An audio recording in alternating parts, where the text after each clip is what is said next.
Hello, welcome back to my new vlog. ಎಲ್ಲರೂ ಹೇಗಿದ್ದೀರಾ? ಚೆನ್ನಾಗಿದ್ದೀರಾ? ನಾನು ಚೆನ್ನಾಗಿದ್ದೀನಿ, ನೀವು ಚೆನ್ನಾಗಿದ್ದೀರಾ ಅಂತ ಅನ್ಕೋತೀನಿ.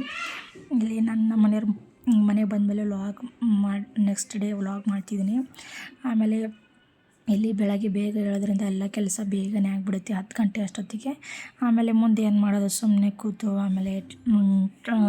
ಕೂತು ಮನಸ್ಸು ಬರೋಲ್ಲ, ಟೈಮ್ ವೇಸ್ಟ್ ಆಗುತ್ತೆ ಅಂತ ನಾನು ಸ್ವಲ್ಪ ಬಟ್ಟೆ ಫೋಲ್ಡ್ ಮಾಡೋದು ಅಥವಾ ಆಮೇಲೆ ಪುಟ್ಟದಾಗಿ ಒಂದು ಪೂಜೆ ರೂಮ್ ಇದೆ ಚಿಕ್ಕದು, ಅದು ಕ್ಲೀನ್ ಮಾಡ್ಕೊಳ್ಳೋದು, ಆಮೇಲೆ ಸ್ವಲ್ಪ ಕ್ಲೀನ್ ಮಾಡ್ಕೊಳ್ಳೋದು ಹಾಗೆ ಮಾಡ್ತಿದ್ದೆ. ನಮ್ಮ ಅದ್ವಿತ ಬಂದುಬಿಟ್ಟು ಆವಾಗ ಸ್ವಲ್ಪ ಕಲೆ ಎಲ್ಲ ಮಾಡ್ತಿದ್ರು ಗೋಡೆಗೆ. ಆಮೇಲೆ ಇದು ನೆಕ್ಸ್ಟ್ ಡೇ ಮಮ್ಮಿ ಆರ್ಯನ್ಗಂತ ಬೆಳೆದು ಆಂಜನೇಯಂದು ಚೈನ್ ಕೊಟ್ಟು ಕಳಿಸಿದ್ರು ಕತ್ತಲೆ ಹಾಕೋಕ್ಕೆ. ಅದು ಹಾಕ್ಕೊಳ್ಳಿಲ್ಲ, ಅವನು ತೆಗ್ದಿಟ್ಬಿಟ್ಟ. ಆಮೇಲೆ ಎಲ್ಲರೂ ಸ್ನಾನ ಮಾಡಿಕೊಂಡು ರೆಡಿಯಾಗಿ ಆರ್ಯನ್ ಬರ್ಡೇ ಇವತ್ತು, ಹಾಗಾಗಿ ಊರ ದೇವರು ಮನೆ ದೇವರಿಗೆ ದರ್ಶನ ಮಾಡ್ಕೊಂಡು ಬರೋಣ ಅಂತ ಎಲ್ಲರೂ ಸೇರಿಬಿಟ್ಟು ದರ್ಶನ ಮಾಡ್ಕೊಂಡು ಬಂದ್ವಿ. ತುಂಬ ಚೆನ್ನಾಗಿ ದರ್ಶನ ಆಯಿತು. ಆಮೇಲೆ ಇವತ್ತು ಸೋಮವಾರ ಬೇರೆ ಇದೆಲ್ಲ ಶಿವನ ವಾರ, ಹಾಗಾಗಿ ದರ್ಶನ ಎಲ್ಲ ಮುಗಿಸ್ಕೊಂಡು ಹೋಗೋಣ ಅಂತ ಬಂದುಬಿಟ್ಟು ದರ್ಶನ ಎಲ್ಲ ಮಾಡ್ಕೊಂಡು ಬಂದ್ವಿ. ಎಲ್ಲರೂ ಮಕ್ಕಳೆಲ್ಲ ಸೇರಿ ನಾವೆಲ್ಲ ರೆಡಿಯಾಗಿಬಿಟ್ಟು ಬಂದ್ವಿ.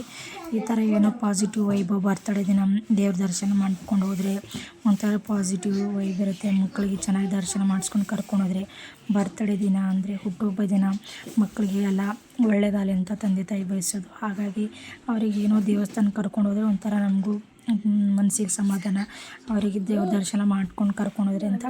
ಆಮೇಲೆ ಅಲ್ಲಿಗೆ ಬಂದು ಇನ್ನೊಂದು ದೇವಸ್ಥಾನ ಇತ್ತು, ಅಲ್ಲಿಗೆ ಹೋಗಿ ಅಲ್ಲೂ ಕೂಡ ದೇವ್ರ ದರ್ಶನ ಎಲ್ಲ ಮುಗಿಸ್ಕೊಂಡು ಬಂದ್ವಿ. ಒಟ್ಟಿನಲ್ಲಿ 2 ಕಡೆ ದರ್ಶನ ಆಯಿತು. ಆಮೇಲೆ ಇದು ಮಧ್ಯಾಹ್ನದಿಂದ ಬಿರಿಯಾನಿ ಮಾಡೋಣ ಇವತ್ತು ಅಂತ ಬರ್ತಡೇಗೆ ಅಂತ ನೋಡಿ ಇವತ್ತೆಲ್ಲ ಐಟಮ್ಗಳೆಲ್ಲ ತಂದಿದ್ವಿ, ಏನೇನು ಬೇಕಾಗುತ್ತೆ ಬಿರಿಯಾನಿಗೆ ಅಂತ.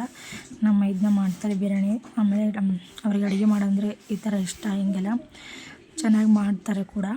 ಆಮೇಲೆ ಏನೇನು ಬೇಕಂತ ಎಲ್ಲ, ಆಮೇಲೆ ಮಸಾಲೆಗಳಾಗಿರ್ಬೋದು ಎಲ್ಲ ಕಟ್ಟಿಂಗು ಎಲ್ಲ ಮಾಡಿ ಎಲ್ಲ ಆವಾಗಲೇ ಪ್ರಿಪ್ರೇಷನ್ ಮಾಡಿ ಇಟ್ಟಿದ್ದೆ.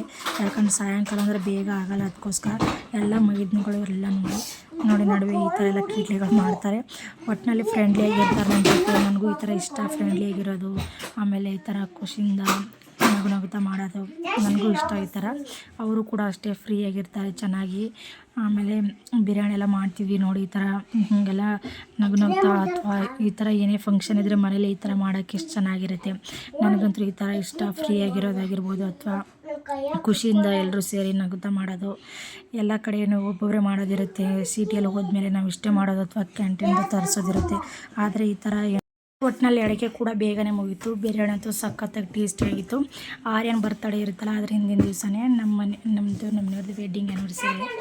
ಹಾಗಾಗಿ ಅಂದರೆ ನಾವು ಆ್ಯನಿವರ್ಸರಿ ಹಿಂದಿನ ದಿವಸ ಮಾಡಲ್ಲ, ಆರ್ಯನ್ ಹುಟ್ಟಿದಾಗಿಂದ ಅವ್ನ ಬರ್ತಡೇ ದಿನವೇ 2 ಕೂಡ ಸೆಲೆಬ್ರೇಷನ್ ಮಾಡ್ಕೋತೀವಿ ನಾವು. ಆವಾಗೊಮ್ಮೆ ಈಗೊಮ್ಮೆ ಯಾಕೆ ಮಾಡೋದು, ಅವ್ನ ಬರ್ತಡೇ ದಿನವೇ ಸೆಲೆಬ್ರೇಷನ್ ಮಾಡ್ತೀವಿ. 2 ಸೇರಿಬಿಟ್ಟು 2 ಕೇಕ್ ಒಮ್ಮೆ ಕಟ್ ಮಾಡೋದು. ಬಿರಿಯಾನಿ ಕೂಡ ಬೇಗನೆ ಆಗೋಯಿತು, ನಾವು ಬೇಗನೆ ಮಾಡಿದ್ವಿ. ಸುಮ್ಮನೆ ಯಾಕೆ ಲೇಟ್ ಮಾಡೋದು, ಬೇಗ ಮಾಡಿಟ್ರೆ ಡೆಕೋರೇಷನ್ ಮಾಡೋಕ್ಕೂ ಸ್ವಲ್ಪ ಟೈಮ್ ಸಾಕಾಗುತ್ತೆ ಅಂತ. ಡೆಕೋರೇಷನ್ ಕೂಡ ಸಿಂಪಲ್ಲಾಗಿ ಅಷ್ಟೇ ಚೆನ್ನಾಗಿತ್ತು. ನಮ್ಮ ಇದನ್ನ ಫ್ರೆಂಡ್ನೇ ಮಾಡಿಕೊಟ್ಟಿದ್ರು, ಚೆನ್ನಾಗಿ ಮಾಡಿದ್ರು. ಡೆಕೋರೇಷನ್ ಕೂಡ ನೋಡ್ಬೋದು. ಒಟ್ಟಿನಲ್ಲಿ ಎಲ್ಲರೂ ಈ ಥರ ಏನೇ ಫಂಕ್ಷನ್ ಇದ್ದರೂ ಚೆನ್ನಾಗೆಲ್ಲ ಮಾಡೋಕ್ಕೆ, ಈ ಥರ ಎಲ್ಲರೂ ಖುಷಿ ವಾತಾವರಣ ಇರುತ್ತೆ ಮನೇಲಿ ಮಾಡೋಕ್ಕೆ. ತುಂಬ ಚೆನ್ನಾಗಾಯ್ತು ಈಗ ಮಾತಾಡಿದ್ರೆ ನೋಡು.